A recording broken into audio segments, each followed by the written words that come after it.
Brother got my fiancée pregnant before our wedding. Now my family wants me to forgive them, but I told them to fuck off and moved away. This is going to be a long story, and it's just as crazy as it sounds. I'll try to be as succinct as possible, but there's a lot to cover here. I don't care if anyone believes this or not. It's so absurd that I need to vent. Also, I'm not going to sugarcoat anything.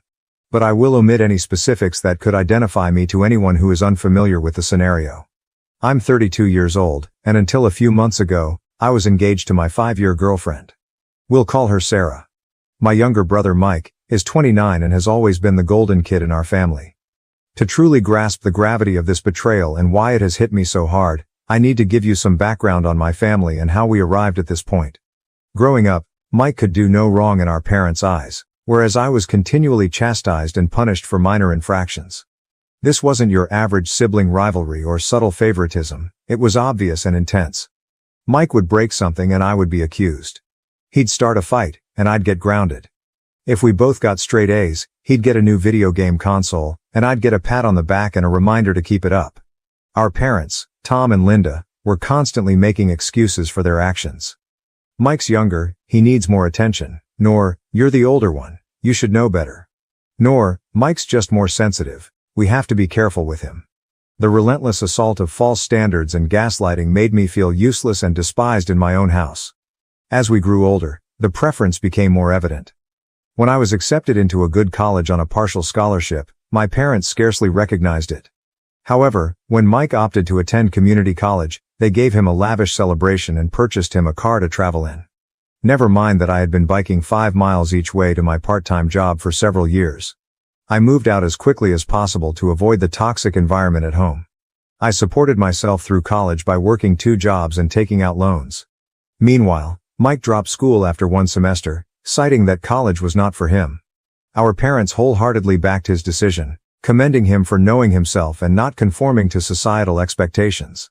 They even financed his string of failed business enterprises over the following few years. Regardless of how much distance I tried to put between myself and my family, they always found a way to bring me back. Holiday dinners were a nightmare of subtle insults and not so subtle parallels. Oh, you're still in that entry-level position? Well, Mike is considering establishing another business. He's very entrepreneurial. Never mind that I was establishing a secure profession while Mike depleted our parents' retirement money. Despite everything, I tried to keep my friendship with Mike. He was still my brother after all. However, it was always one-sided. I'd reach out and attempt to connect, but he'd either ignore me or find a way to make the conversation into a game he could win. If I was promoted, he would suddenly have a big opportunity coming up. If I started dating someone, he would inevitably be in a serious relationship. I met Sarah while trying to reunite with Mike. She was a friend of one of his short-lived girlfriends and we clicked immediately. Sarah was everything I wanted in a partner: brilliant, humorous, kind, and stunningly beautiful. We began dating, and for the first time in my life, I felt truly satisfied and valued. My folks, obviously, were not pleased. They made sarcastic remarks about Sarah being out of my league and asked what she saw in me. Mike, on the other hand, became quite interested in my life. He was always asking about Sarah, wanting to know everything about her. At the moment, I was just relieved that he seemed to care about things in my life. Looking back, I should have noticed the red flags. Sarah and I moved in together after a year of dating, and it was fantastic. We both had solid professions, traveled, and discussed the future. I began to believe that, just maybe, I could have the life I had always desired. A good profession, a loving partner, and perhaps children eventually. I proposed to Sarah on our 4th anniversary. It was nothing fancy, simply a simple supper at home and a moving speech.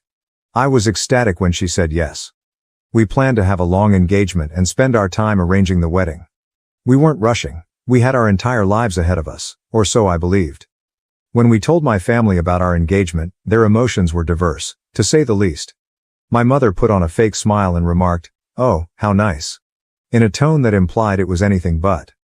My father grunted and murmured, "Good luck with that," before returning to the television. Mike, however, had the weirdest reaction. He congratulated us, but there was something strange about his smile, almost predatory. I dismissed it at the time, attributing it to my own fears. The following year was filled with wedding plans and job stress.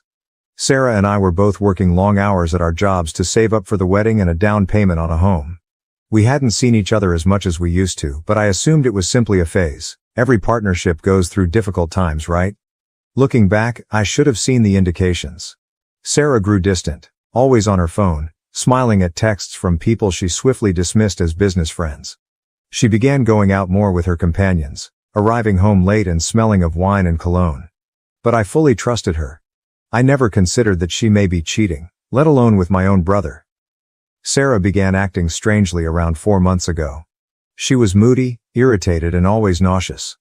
I was excited by the possibility that she might be pregnant. We hadn't tried, but we had discussed the possibility of having children in the future. I began to plan how I would help her, thinking nursery colors and baby names. Then one night, she sat me down with tears in her eyes and delivered the bomb. She was pregnant, but it was not mine. I was stunned. We hadn't been intimate in a while due to our hectic schedules, but I never expected her to cheat on me. When I asked who the father was, she broke down and mumbled, "It's Mike." My entire universe came crashing down at that moment. Everything I thought I knew, everything I had based my existence on, came crumbling down. I could not breathe. I could not think. All I could feel was an overwhelming sense of betrayal and loss. Sarah attempted to explain, her words coming out quickly between sobbing. Apparently, it began during our engagement party. Mike had approached her and informed her that she was making a mistake by marrying me. He played on her insecurities, telling her she could do better and that he could provide her with everything I couldn't. It wasn't a one-time occurrence. They'd been having an affair for months. I kicked Sarah out that night. I couldn't bear to look at her or be in the same room with the lady who had deceived me so totally. She begged me to forgive her, explaining that it was a mistake and that she loved me. But all I could think of was how many times she had lied to my face and been with my brother while wearing the ring I had given her. After Sarah left, I contacted Mike. I can't recall what I said, it was all a swirl of wrath and pain. He initially tried to play it casual, claiming that it was merely a drunken mistake and had no meaning. But when I questioned him, he became defensive, saying, "Well, maybe if you'd been a better fiancé, she wouldn't have come to me." I saw red. I got into my car and headed to his apartment, determined to do something that would make him regret what he said. I'm not sure what I was planning to do, but when I arrived, our parents were already there. Mike apparently called them first, telling them a narrative about Sarah seducing him and how sorry he was. And you know what? They believed him. They always do. My mother immediately began lecturing me about forgiveness and family, while my father simply stood there with his arms crossed, looking disappointed in me, but not in his beloved Mike. I tried to explain what had actually happened, but they wouldn't listen. They kept telling me that I needed to forgive Mike and support Sarah throughout her pregnancy because family comes first. I lost it. Years of pent-up resentment and anger spilled forth. I told them exactly how I felt about their twisted sense of devotion, how they'd always favored Mike over me, and how they'd never taken my side or backed me. I told Mike that he was no longer my brother and that he had died. I told my parents they could have the son they'd always wanted because they didn't have me. I stormed off, ignoring their cries and pleads. I drove for hours with no destination in mind, only a want to be away from everything and everyone. When I eventually got home, I discovered dozens of missed calls and messages. Sarah begged for another opportunity, as Mike alternated between apologies and accusations. The majority, however, came from my parents, who demanded that I grow up and make amends. I ignored them all, rarely eating and sleeping. I called out of work, depleting all of my vacation days. I couldn't face anyone and couldn't handle the prospect of explaining what had happened. I just sat in my apartment, revisiting every detail of my relationship with Sarah and every interaction with Mike, trying to figure out where I went wrong. It has been 3 months now. I've relocated to a new apartment, changed my phone number and begun treatment to deal with all of this. But my family will not give up. Despite my efforts to cut off communication, they continue to intrude in my life. They've begun showing up at my office, attempting to ambush me and push a reconciliation. My mother confronts me in the parking lot, wailing about how I'm ripping the family apart. My father left harsh voicemails telling me to man up and forgive Mike. Mike himself has attempted to approach me several times, but I've managed to dodge him thus far. They've even dispatched flying monkeys disguised as extended family members to guilt-trip me into forgiving Mike. Aunts, uncles, and cousins I haven't spoken to in years are suddenly calling, telling me how important family is and how I should let bygones be bygones. It's as if they're in another reality where Mike and Sarah made a little mistake rather than a life-altering one. I received a message from Sarah yesterday. She is keeping the baby and intends to co-parent with Mike. And guess what? My parents are overjoyed to become grandparents, forgetting the circumstances and the harsh remarks they used to make when Sarah was with me. The letter was full of apologies and explanations, including how she and Mike discovered real love via this terrible scenario. She even had the nerve to suggest that she hoped we could all become friends eventually for the sake of the child. I am at my wit's end. Part of me wishes to sever ties altogether and start over somewhere else, perhaps moving to another state, changing my identity and creating a new life where no one knows about this mess. But another part of me is so outraged that I want to stay and fight, to show them how twisted up the situation is. I don't know what to do now. The treachery has had an impact on all aspects of my life. I cannot take being alone with my thoughts. I haven't even considered dating again. The idea of trusting someone like that scares me. I've also lost friends over this. Those who believe I should take the high road and reunite with my family. As if I'm terrible for refusing to play happy families with the people who have wounded me the most. The idea of Sarah and Mike raising a kid together, a child who should have been mine, is like a continual stab in my gut.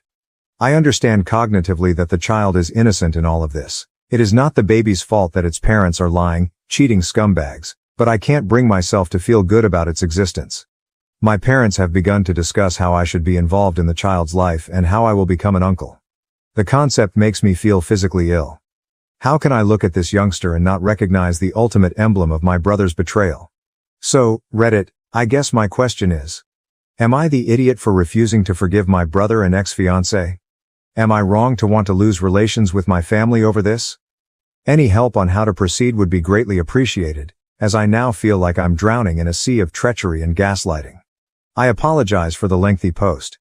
If you made it this far, I appreciate it. Writing all of this down has been cathartic in a way. I'm not sure what I hope to gain from sharing this: validation, guidance, or simply the opportunity to scream into the void and have someone, anybody, hear me. Edit.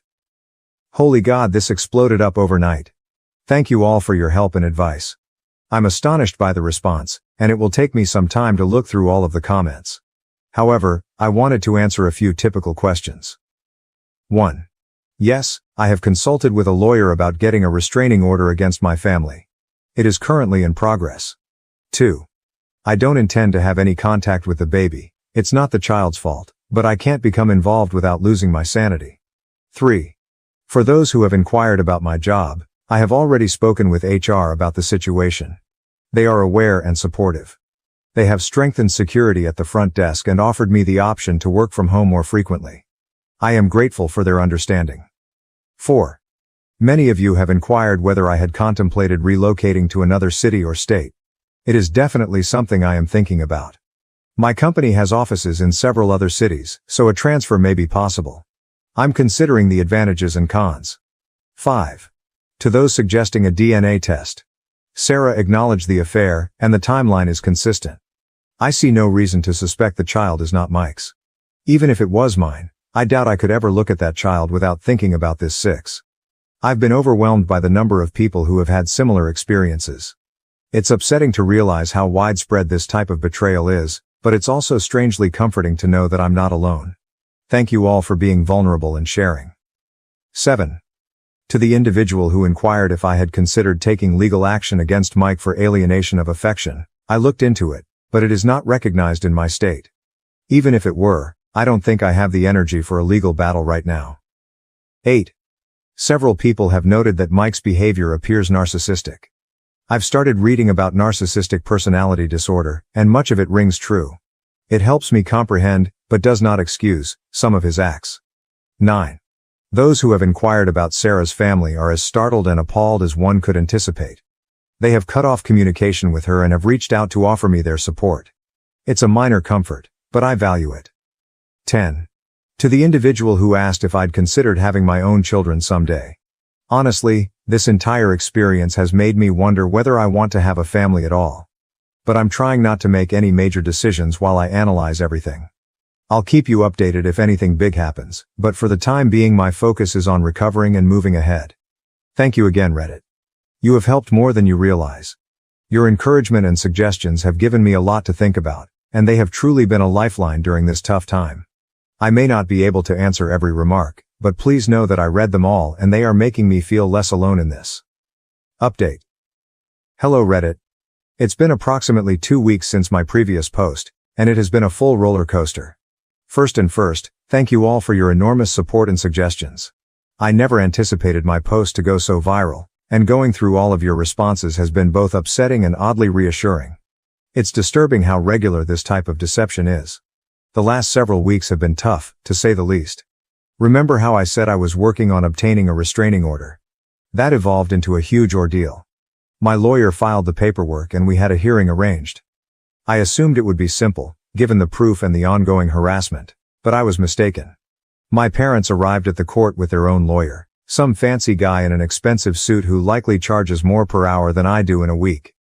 They attempted to portray me as the crazy one, claiming I was ripping the family apart over a simple misunderstanding, as if Mike had stumbled and fallen into my fiancée. Fortunately, the judge didn't buy it. She issued the restraining order against Mike and my parents, but only after my mother fell into tears in court and my father glared at me as if I had committed murder. The look on Mike's face, however, I swear if looks could kill, I would be dead. As we were leaving the courthouse, Mike attempted to approach me. My lawyer stepped in between us, reminding him of the newly issued restraining order. Mike merely scoffed and said this wasn't over, and I couldn't hide behind a piece of paper forever. I'd be lying if I claimed his words didn't shake me. But at the very least, I have some legal protection. The job situation has been another nightmare. Remember when I mentioned that my family had been showing up at my workplace? This came to a head last week. I was in a meeting with a customer when my assistant alerted me that my mother was in the lobby and raising a disturbance. Apparently, she had brought a photo album and was attempting to show my coworkers baby images of Mike and me while lamenting about how close her boys used to be. I excused myself from the meeting and went down to the lobby, where I discovered my mother surrounded by a number of uncomfortable-looking coworkers. She was in the middle of relating a story about how Mike and I used to bathe together as toddlers. When she noticed me, she attempted to rush towards me, talking about a baby shower, but I interrupted her. I told her she had to go right away or I would call the police and have her removed for trespassing and breaking the restraining order. Her expression was as if I had slapped her, but after everything they had put me through, I couldn't bring myself to care. Security let her out, and I had to spend the next hour performing damage control with my employer and coworkers. Fortunately, most of them understood, but I could tell some were wondering what kind of drama I was bringing into the office. But it was the fight with Mike that really threw everything off track. Last Saturday, I was in the gym, trying to let out some of my frustration on the punching bag. I was so into my training that I didn't notice someone approaching me until I heard his voice. I swung around and there was Mike, smirking at me as if he hadn't just broken the restraining order. He began speaking loudly enough for anyone surrounding to hear. I ordered him to go before I contacted the cops, but he laughed and said he'd tell them how I had threatened him and Sarah. That was when I lost it. I swiped at him, my first landing on his jaw. He stumbled backward before lunging at me. We ended up on the floor, trading blows like kids again. Except this time there were no parents to separate us, no one instructing me to be the larger person and let Mike win. I got in a few nice hits before the gym staff separated us. Mike's nose was bleeding, and I could feel my own swelling shut. We were both shrieking, trying to get free and get back at each other. The gym manager threatened to call the cops, which ultimately shook me out of it. I grabbed my belongings and fled. I was driving home, still shaking from adrenaline, when I received a call from an unknown number. Against my better judgment, I responded. Sarah was shouting at me about how I had broken Mike's nose and that he could require surgery. I couldn't help laughing. The ridiculousness of her being upset with me after what they'd done was simply too much. I apologize if I had upset her little boyfriend, whom she had been sleeping with behind my back for several months.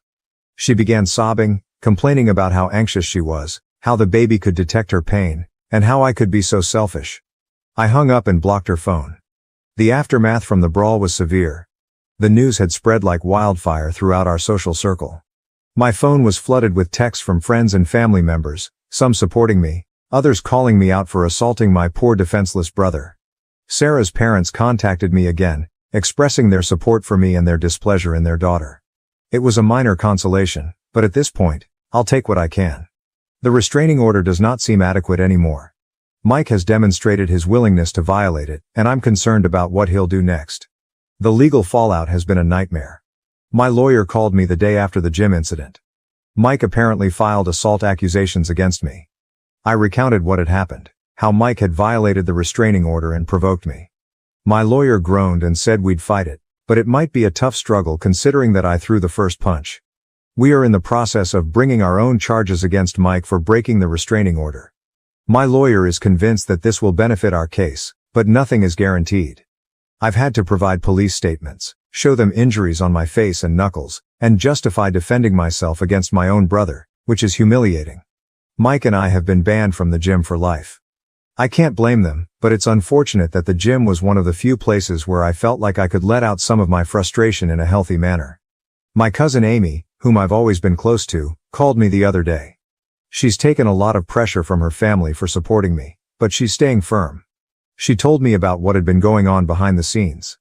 Apparently my parents have been telling everyone that I'm experiencing a mental breakdown. They claim that Sarah and Mike's relationship began after Sarah and I split up, and that I am simply envious and unable to let go. According to Amy, most of the family is skeptical, but some are. It's irritating to know that they're spreading false information about me while I'm attempting to recuperate. Things at work have been, to say the least, difficult. After the incident with my mother in the lobby and the argument with Mike, which went viral on local social media, I can sense my coworkers are on edge around me. My manager called me into his office earlier this week. He began by stating he valued me as an employee and realizes I'm going through a difficult period, but then he dropped the bombshell. He believes it would be best if I took a leave of absence until things calm down. He suggested we call it a personal sabbatical. Paid, of course. I wanted to fight, to tell him that work is the only thing keeping me sane right now, but I knew the choice had already been made. So I agreed, thanked him for his understanding and began to pack up my office. As I was leaving, I overheard two of my coworkers discussing how my brother got my fiancée pregnant. I slammed my office door louder than required as I exited, taking some little satisfaction in watching them jump. I'd be lying if I said none of this was impacting me. I've started taking long drives at night to get out of my flat. Sometimes I find myself parked outside my former place, the one I lived with Sarah, wondering how my life got so messed up. In the midst of this commotion, I received support from an unexpected source. Sarah's younger sister, Emma. Emma contacted me on social media, apologizing for her sister's conduct and giving her support. At first, I was skeptical. What if this was a trick? But after speaking with her, I realized she is equally disgusted by Sarah's behavior as I am. She's been telling me about what's going on in Sarah and Mike's lives. They appear to have moved in together, living as if they hadn't just destroyed numerous lives to be together. Emma claims Sarah has been attempting to portray herself as the victim, crying to anybody who would listen about how she never intended to hurt anyone and how she and Mike are soulmates who found each other against all odds. It makes me sick to my stomach, but I appreciate Emma keeping me in the loop. After all, information is power, even if it is knowledge that I would prefer not to have. The social media environment has been a nightmare. I've always been a rather private person, but this event has thrown me into the unwanted spotlight. Someone, probably one of Mike's friends, posted about our gym feud on a local Facebook page. The post did not mention our names, but it described the incident in enough detail for anyone who knows us to figure it out. The comment area became a battleground. Some individuals defended me, claiming Mike received what he deserved. Others described me as unstable and said I needed to be locked up. I made the mistake of looking over some of the comments one night after having too many beers. A huge mistake. I ended up hurling my phone across the room so hard that the screen cracked. Since then, I've canceled most of my social media profiles. I can't deal with the continuous notifications and messages from folks I haven't spoken to in years who suddenly want to know all the juicy details about my personal life. With everything that has happened, I have realized that I cannot stay in this city any longer. There are too many memories and chances to run into Sarah, Mike, or my parents. I've started looking for internal moves, and there's a promising opportunity in our Seattle office. It's not ideal. I've never been a fan of continual rain, but at this point, I'd move to the moon to avoid all of this turmoil. I haven't made any final decisions yet, but the concept of a fresh start is becoming increasingly intriguing. New city, new apartment, new life, where no one recognizes me as the guy whose brother cheated on his fiancée. My folks have been unusually silent since the restraining order was granted. I'm waiting for the other shoe to drop, for them to figure out a new method to force their way back into my life. Sarah has been spreading the word about her pregnancy far and wide. Emma tells me she's been posting continuous updates on social media, ultrasound photographs, belly shots and so on, with a message about how blessed she and Mike are and how thrilled they are to start their family. Each new piece of information feels like a fresh wound, triggering the pain just as I thought I was beginning to recover. So that is where things stand right now. 2 weeks ago, I believed my life couldn't possibly get any worse, yet it has. I'm still angry and wounded, but also weary. I am tired of justifying myself. So Reddit, I suppose this is less of an update and more of, I'm not sure, a cry into the void. I'm not sure what I'm asking for right now. Advice, pity, or a time machine that allows me to never introduce Sarah to my brother? Whatever happens next, I will attempt to keep you all informed. Your encouragement has meant more to me than you can realize. It's nice to be reminded that there are still good individuals in the world, even when it feels like everything is full of betrayal and deceit. Final update. Hello Reddit. It's been a week since my previous update, and I'm here with what I expect to be my final post on this whole disaster. First and foremost, I'd like to thank everyone for their help and guidance throughout this journey. Your writings have been a lifeline in the worst times of my life. So where to start? A lot has happened in just 7 days, and I'm still trying to digest everything. I guess I'll start with the major news. I'm relocating. Yes, I took the risk and accepted a transfer to our Seattle office. It was not an easy decision, but after everything that had happened, I felt I needed a new start. The choice came following an especially difficult day last week. I'd just returned from another meeting with my lawyer regarding Mike's assault allegations when I saw a note in my mailbox. It came from Sarah. I almost tossed it out before opening it, but curiosity got the best of me. Inside, there was an ultrasound image and a handwritten letter stating how pleased she and Mike were about their baby. She went on to say that she hoped I could find it in my heart to be pleased for them, and that the baby would be delighted to have its uncle in its life. I saw red. Before I realized it, I'd grabbed my phone, unblocked Sarah, and dialed her number. She picked up on the second ring and I simply let go. I informed her exactly how I felt about her, Mike, and their beautiful little family. I told her she was insane if she believed I'd ever want to do anything with that kid, and that she, Mike, and the baby could all go to hell. It wasn't my best moment, but I felt like I finally shouted everything I'd been keeping back. That's when I realized I couldn't stay in this city anymore. That same night, I called my supervisor and informed him that I wanted to transfer to Seattle. He was relieved, to be honest. I believe he was concerned about how all of this drama would affect the company. He promised to expedite the papers, and by the next morning it was official. I had 2 weeks to collect my belongings and relocate across the nation. My family and social circle were quick to learn about my move. My folks, unsurprisingly, were outraged. They turned up at my place unexpectedly, again breaking the restraining order, to try to talk me out of it. My mother was crying, accusing me of abandoning the family, and my father was furious, yelling at me for being selfish and immature. I didn't participate. I simply phoned the police and had them removed for breaking the restraining order. As they were let out, my mother yelled at me that I would regret it, that family was everything and that I was wasting it. I immediately closed the door and returned to packing. Mike reacted differently. He didn't try to contact me directly, most likely due to the current legal difficulties, but he did write a lengthy message on social media about how some people can't handle seeing others happy, and how he and Sarah were rising above the hate to focus on their new family. It was definitely intended for me, as he attempted to portray himself as the victim. I'll confess it stung to see how many people liked and commented in his favor, but I reminded myself that their opinion is meaningless because they don't know the truth. Sarah's response was the most startling.